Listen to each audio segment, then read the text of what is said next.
see, there are several reasons why we agitate to return to our culture. It's only in this modern society that we started experiencing a woman taking a child of a man or seizing a child of a man. You see, uh, in this modern society, in this 21st century, and in this Queen Elizabeth law, you mentioned that an adult is from 18, or let's say you approved, it was approved that an adult is 18, and these adults can take accountability of whatever he or she have done. And now, a boy and a girl who are above 18 years came together as a result of maybe attraction, and then they had sex together, and the result of that sex led to a child. And now, these are two adults who enjoyed themselves, and then the proceed of that enjoyment was a child. Okay, somehow they quarreled, and to the point that she feels that, or the man feels that they can no longer be together. So the government taxed that child of the man. Fine, no problem. When you tax something that it belongs to me, now shouldn't I take that away? Shouldn't I go with that? How come the same government will take that which he said is mine and give to a woman? I mean the girl.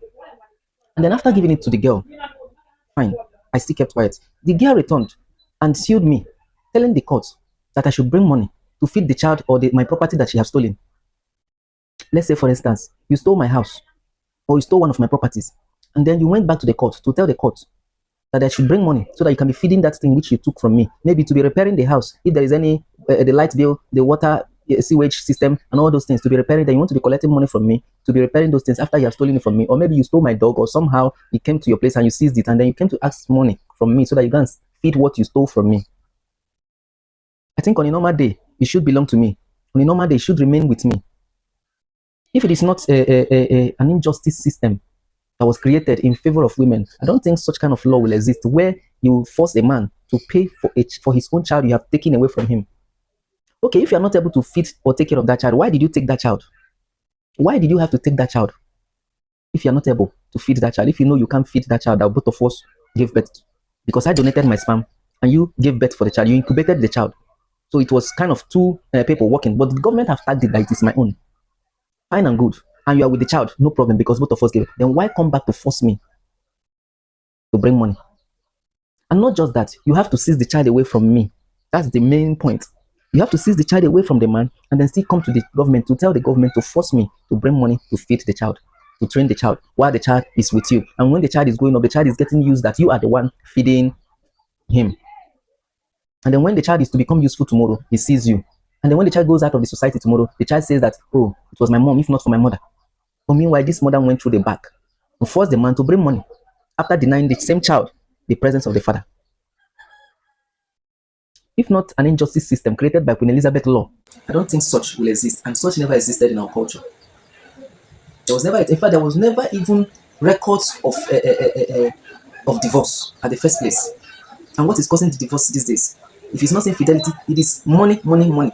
The woman who wants more money, and she could not see more money, and then she have to find a way to cause problem and then to cause a breakaway. And not only that again, the woman who wants to take away the property of a man, and then she finds a way, creates problem because she have realized that in this law, it favors her.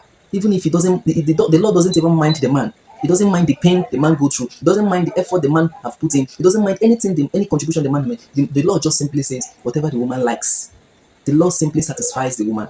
And this woman have recognized this. She have realized it. So do you see? That is why we climb off to go back to our culture, because in that our culture, even 10 women stay peacefully, happily, and they were being taken care of, including the children. The woman brings the one she can bring, the man takes it. Nobody is checking who is bringing this or that. But even after fighting to make sure that it is one man, one woman, this child that was brought out again from that same one man, one woman, you took it away and called it your own. That it's the man's own. I born for you. It is you that impregnated me. So you born for me, but you are with my child. You born for me, but you are with my child. What kind of gaslighting is that? What kind of manipulation is that? What kind of rigging is that? If the government was of justice, if the law was actually this particular law we are using, the British law that we are using in our colonized, section of British government, if it was of justice, I don't think such statements. I don't think any woman will even raise head to want to seek for. And it didn't even stop there. She goes also far to demand a man's property to be shared. Are you getting it? You said you born for him. Okay, you born for him, which means it is his own, but you took it away.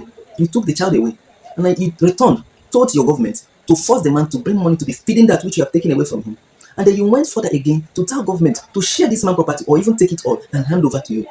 And all of these things are approved by the government. And it is that a law. It is that law, according to the law. You see, we are just reciting according to the law without trying to find out the basis of that law, how it was created. Stupid and several nonsense, several unjustifiable, reasons are being formed and accumulated and called a law just to favor a particular set of people. And that we call it a law. And we are quoting it. And it sounds, in fact, people are not even reasoning whether this thing actually makes sense. Does it actually make sense? Does it actually make sense? You took my property. You went and forced me from the so-called government who is supposed to protect me. You went and told them to come and force me to bring out money to feed the one whom they have taken away from me. Even when you cannot, they didn't question you. Can you take care of this child? If you cannot take care of this child, return it to this person who is his own and who is it his right responsibility to do, to take care of. They didn't ask this question. All they know was to come and force me and to give you money. And they call it child care support. And then in the other way around, for those ones that are already married, they will now go again and tell the man that he has to share his properties and give you half. How? The properties that he worked for, the properties he has been, gathering for since he started hustling in life. And then also hear some who even said that because you have had friendship together, then you have to settle the girl. How? Did the girl do what is it called? Servant job? Did he serve me? We were together in the same house, and under my roof, the rent I was paying, I was feeding her. I took care of her during those periods until the breakout. So why should I return to give you something? How? What did you do? We had sex, we enjoyed it together. At what point? What is that? What is that? What is that law? What is that sensible statement that should lead me to come and take extra money and give to you, even when I have been paying in a relationship where both of us enjoyed ourselves together? If it's not the government giving listening ear to these women, if it's not the government creating this, injustice in the name of law, because this was rooted to Queen Elizabeth, a woman. If without her, I don't think this kind of injustice will be created in favor of women. I don't think so. It is because of that woman conceit that led to these laws spreading around the West African nations or even the entire world. And then women also have realized these laws. They have seen this leakage and they're also using it. And when it goes, it favors them. Hit a man from back, hit a man from front, hit a man everywhere. Everything is to nail the man. Such a word. That's why you see people go to Juju to go and settle their case, because they know that government will never give you, they will never give you justice. They will never. There is no justice in that place. Except it's not, it doesn't concern them. But if it has to do with woman or what relates to the government, you will know that there is nothing like justice.